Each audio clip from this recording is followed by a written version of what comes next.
اس حوالے سے بات کریں گے ماہر قانون اور سابق اٹارنی جنرل عرفان قادری صاحب ہمارے ساتھ موجود ہیں۔ عرفان قادری صاحب بہت شکریہ۔ عرفان قادری صاحب، یہ سیاستدانوں کی نااہلی کے حوالے سے یہ بڑا اہم عدالتی فیصلہ ہے، آپ کو کنسسٹنسی نظر آ رہی ہے جو مختلف ماضی کے عدالتی فیصلے ہیں ان میں؟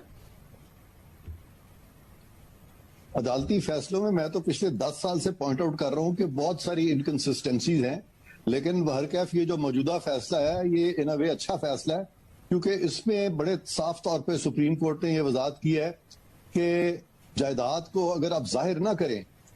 تو وہ جو جائیداد کو ظاہر نہ کرنا جو ہے، جو نان ڈسکلوجر ہے، وہ ضروری نہیں ہے کہ وہ ڈس آنسٹ ہو، اور اگر وہ ڈس آنسٹ نان ڈسکلوجر نہیں ہے یا وہ ڈسکلوجر جو ہے اس کے تحت آپ کوئی